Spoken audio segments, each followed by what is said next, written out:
Okay, so in this video today I'm going to talk about my setup, and I would sort of suggest that you guys maybe at least experiment with some of this stuff, and if you sort of feel like you struggle with replicating a good impact position, I'd almost sort of encourage you to at least give it a bit of a try and look at the setup slightly differently. Now, for myself, I remember being coached, quite a few years ago now, but when I was being coached, and I always remember I used to get some comments about my sort of setup position. And obviously, hopefully this video will be quite interesting in the reason why I've kept some of my characteristical traits, and I've also learned to go and understand exactly the reasons why I do it. So let's get stuck into it. And so if we talk about, I think the first thing to do is let's talk about the conventional setup position first and foremost, and there's nothing wrong with this. So the first thing that we're taught is for a mid iron, up to the shorter irons, you'd have the golf ball positioned quite centrally, so located in between both your ankle lines, something like so. Your width of stance would be roughly on the hip area, okay, and your feet would be parallel. Your feet would look something like so, as I'm sort of addressing. Your hips would be parallel, your shoulders would be parallel, and then you would hold the club face. So the club face points in the direction where you want it to go, and your hands would be located somewhere over the ball. And you'd be in a position similar to something like I'm demonstrating here. Now, when we hit the golf ball, or when we see professionals set up in quite a conventional manner, what we notice is when they hit it, they actually end up in a very different place. Okay, the hips become more open, they become more tilted, the arms look slightly different. So, if you're an amateur golfer who is suffering with having a good impact position, then that's when I'd probably sort of maybe experiment a little bit with some of the conventional things. Now, the first one that I would suggest that you play around with is your ball position, because one of the things that I tend to find is when I encourage students to move the ball further forward, it actually encourages them to move better in towards their lead side, because they almost feel like they're having to try and hit through the ball a little bit more. So that'd be one of the things. The other thing that I tend to do is I tend to flare my lead foot. The reason for that is, one, I find it easier to move into my lead leg with this foot flared, and also I find it easier to post up. So when we finish the swing, we should finish up like so, and I find that easier again rather than having this foot turned in.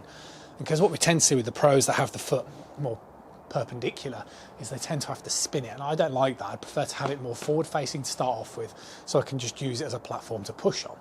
So those are the first two differences. The first one is slightly ball position further forward, lead foot further forward, lead foot turned out as well, kind of roughly sort of almost 40 degrees in terms of how much it's flared outwards. Now the big thing as well is, if I went back to my conventional, because the ball's further forward, the other thing that I like to do is I like to start with a little bit more weight on my lead leg. Now that's not as uncommon as we've realised with professional data, and the way I'm doing that is I'm actually also just having my hips slightly open in the setup position. So my shoulders are going to still stay square, and this is what we're going to talk about.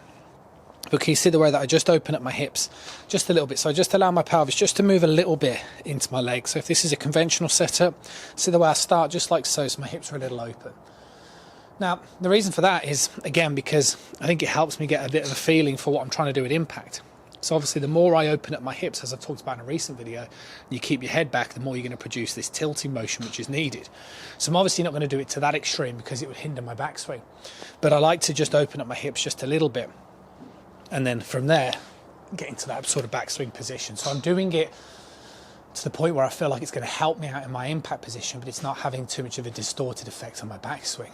So it's something that, like I say, we can either talk about in more detail in the future on the channel if you have questions about it, but also I just think it's something that you might want to experiment with, because like I say, with students that I work with that potentially struggle with recreating a good impact position, then I tend to sort of just help them by changing the setup routine ever so slightly. So, and then width of stance would be similar to what I mentioned earlier. If you were to draw a line vertically through either ankle line, it should fall on the hip line. I wouldn't encourage anything wider or narrower than that. But I think as you open up the hips, I think the big thing really, and because with students that I get to do this movement, they generally really like it because it seems much easier. So all you've got to do is you've got to allow your hips to open slightly, and you've almost got to imagine imagine I was setting up on my lead ankle here, I was in the door frame. So I always find if golfers look a little bit too sort of tilted, they're going to lack that ball striking capability. So if you open up the hips a little bit and allow that pelvis just to sort of point a little bit more sort of downward in this sort of position as I'm demonstrating here with my club, then what you'll also find is that it's acceptable for your upper body to move over as well towards my lead side. So What we don't want though is we don't want the shoulders, as you see, to open up too much, and that's where the head comes in. So see the way I'm just now from this set of position. So I'm just going to move my pelvis into that leg, get my lead shoulder over that ankle line into that imaginary door frame. But then from this position, my shoulders are a little open. So I just move my head. So my head's looking at the back of the golf ball, or if you like, the inner quadrant of the golf ball, which I'll put on a visual here on the screen now so you can see. And that would be a position where I'd start in. Because in the backswing, I'm going to try and lift that club up and pivot into my leg, and then I can try and recreate that same feeling of getting back into that impact position. So the video that I put onto the channel yesterday, where I talked about the mistake that many golfers are making, and if you like, how our sort of eyes are potentially lying to us, was again just to sort of question what it was that you were doing.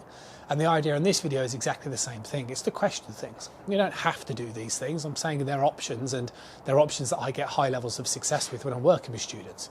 And in the end of yesterday's video, I talked about opening the hips, keep the shoulders square, and hitting some shots from this position. And like I say, what surprises me is how quickly golfers that do these things adopt to the decent technique.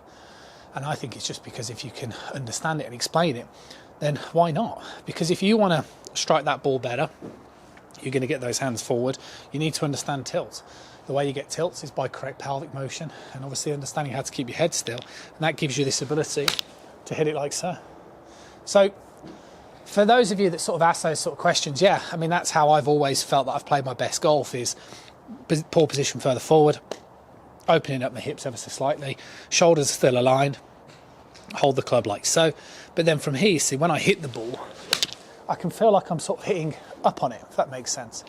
So I'm not trying to go into a backswing where I feel like I'm moving massively off the ball and then I need to hit down on it. I sort of feel like I stay very centred in the backswing position, so I stay pretty much on the ball. And then from here, as I sort of shift back in this way, I definitely get that feeling of sort of hitting a little bit more up on it.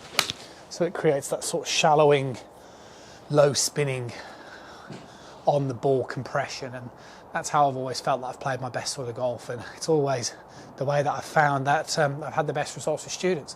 So if you're interested, ask any questions. If you're ever interested in working together, check out the website, which is in the details below. And I'll see you guys again really soon.